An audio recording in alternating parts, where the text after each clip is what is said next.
Welcome to WikiPodcast. Today we're doing a deep dive into the really extraordinary life of a pioneering figure, someone often called the world's first computer programmer. We're talking about Augusta Ada King, Countess of Lovelace, but you probably know her better as Ada Lovelace. Our mission here is to trace her incredible journey, from a pretty unusual childhood right through to her groundbreaking work that, well, it didn't just understand technology, it sort of reimagined it. You're going to discover how her ideas about Charles Babbage's analytical engine were about so much more than just numbers. It was a far grander vision. Get ready for some real aha moments about this tech visionary. Absolutely. What's so fascinating, I think, is that even though she lived way back in the 19th century, Ada Lovelace really saw concepts that Yeah. underpin modern computing. It truly makes her a trailblazer. I mean, the field didn't even properly exist yet. We'll explore not just what she did, but maybe why her perspective was so uniquely insightful. Okay, let's unpack this right from the start. Born December 10th, 1815 in London, Ada was the only legitimate child of, well, two very famous and very different people, the poet Lord Byron and the highly intellectual Anne Isabella Milbank. But her childhood was, let's say, far from ordinary. Indeed. Her father, Lord Byron, he separated from her mother just about a month after Ada's birth. Left England for good, actually, and he died when Ada was only 8. Her mother, Lady Byron, she was quite anxious, really worried Ada might develop what she saw as her father's insanity, his sort of poetic temperament. So she actively pushed Ada towards mathematics and logic from a really young age, almost like an antidote. And that's where it gets really interesting, isn't it? Despite this unusual upbringing, and she was often ill, too. I mean, she had measles at 13, which apparently paralyzed her for almost a year, bedridden. Yeah, terrible bout. But somehow her mathematical and technological talents just blossomed. Think about this.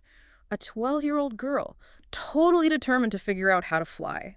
She's meticulously studying bird anatomy, thinking about materials, paper, oil silk for wings, and even planning a book. Flyology, she called it. Flyology. I love that. Right. And concluding with this idea of maybe using steam power in the art of flying. I mean, what does that tell you about her mind even then? It tells you she had this amazing blend of analytical rigor and, well, poetic imagination.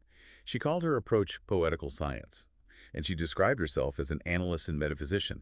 She really believed intuition and imagination were vital for applying maths and science, tools to explore, as she put it, the unseen worlds around us. That's fascinating. And her abilities didn't go unnoticed, right? She had some pretty high-profile tutors. Oh, absolutely. Privately educated by people like Mary Somerville, who was a major scientific author and researcher in her own right back then. And it was actually Somerville who made a crucial introduction for Ada. So by 17, her math skills were really taking off. Augustus de Morgan, a top mathematician, helping her with advanced calculus. He saw her potential. He suggested she might become, and I quote, an original mathematical investigator, perhaps of first-rate eminence. High praise. Which really sets the scene for this pivotal meeting. Exactly. So June 1833. Through Mary Somerville, Ada Lovelace meets Charles Babbage, often called the father of computers. And she was instantly captivated by his difference engine prototype, wasn't she? Became a regular visitor. She absolutely was. And Babbage, in turn, was seriously impressed by her intellect, her analytical skills. He famously called her the enchantress of number. The enchantress of number, I like that. Great, isn't it? Yeah. Their connection wasn't just friendship. It was a real, deep intellectual partnership. And that's what led to her most famous work. Now, the analytical engine. Babbage's grand idea for a mechanical general-purpose computer, it was never actually built in their time, was it? No, sadly not. And it didn't directly lead to the electronic computers we know today. But looking back, historians see it clearly anticipated key features of modern computers. A machine that could be programmed for any task, not just one specific calculation. Okay, so Babbage has the concept, the mechanics. Where does Ada elevate this? Well, between 1842 and 1843, she took on the job of translating an article about the analytical engine. It was by an Italian military engineer, Luigi Minabrea, and it was written in French. Right, the translation. But she did more than just translate it. Oh, much more. Yeah. She added her own set of explanatory notes, 7 of them, labeled A through G. And these notes were, get this, about 3 times longer than the original article itself. Wow. They were published in September 1843. And it's within these notes, specifically Note G, that we find her most celebrated contribution. Okay, let's get to the heart of it. Note G. This is where she describes a detailed method, an algorithm really, for calculating Bernoulli numbers using the analytical engine. And this is what's often called the world's first published computer program. That's the common understanding, yes.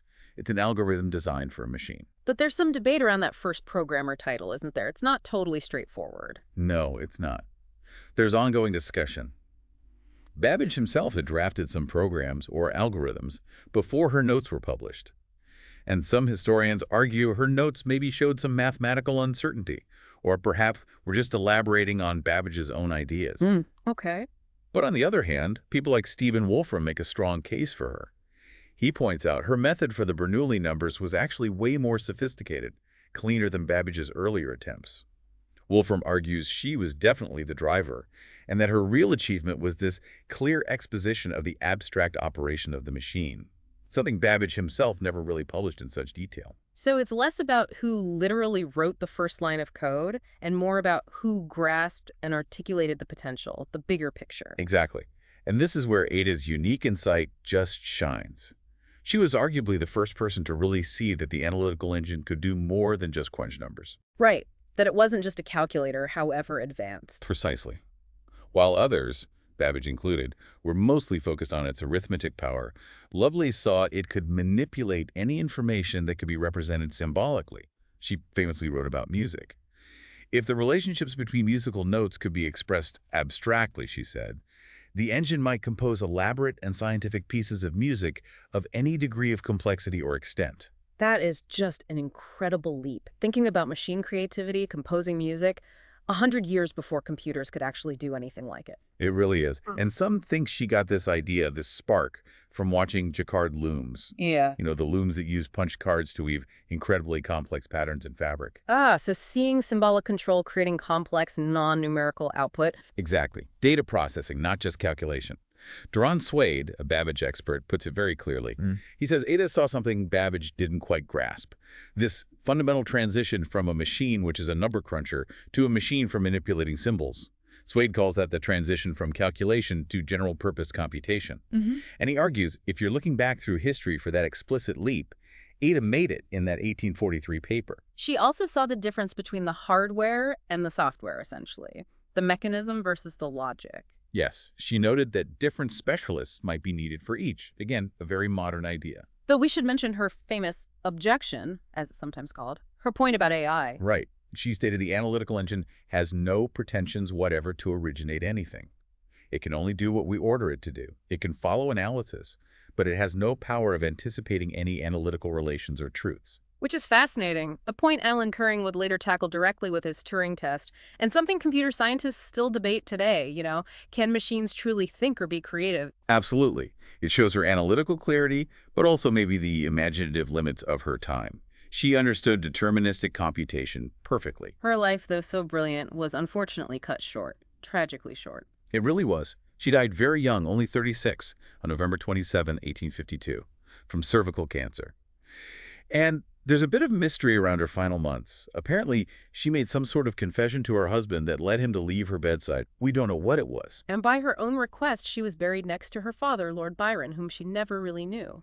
Quite poignant, isn't it? But despite her early death, her work eventually found its audience.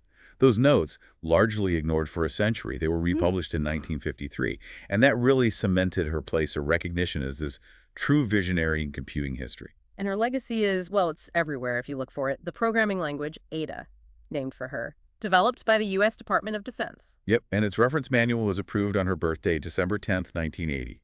A nice touch. There's the Lovelace Medal from the British Computer Society, countless buildings, university centers, scholarships. Her influence goes beyond tech circles, too.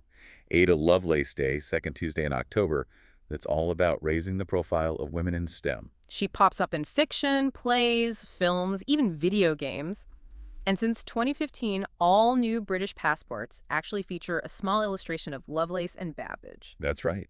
And even more recently, NVIDIA, the big graphics chip company, named their 2022 GPU microarchitecture Ada Lovelace. Still relevant in cutting-edge tech. And the Royal Mint issued commemorative £2 coins for her in 2023. Her bicentenary in 2015 saw loads of events, lectures, exhibitions all over the world. It just shows how much her contributions still resonate. She was a genuine pioneer, wasn't she? Blending that poetical science, logic, and imagination, and seeing the future of computing when almost no one else could. A truly remarkable mind, seeing possibilities where others just saw cogs and wheels. Thanks for listening. We hope this deep dive into Ada Lovelace's poetical science has got you thinking. Write us your opinion in the comments on how Ada Lovelace's unique blend of poetical science could inspire future innovators to see new possibilities in technology. Subscribe to the channel to help more listeners reach our episodes. Thank you, and have an amazing day.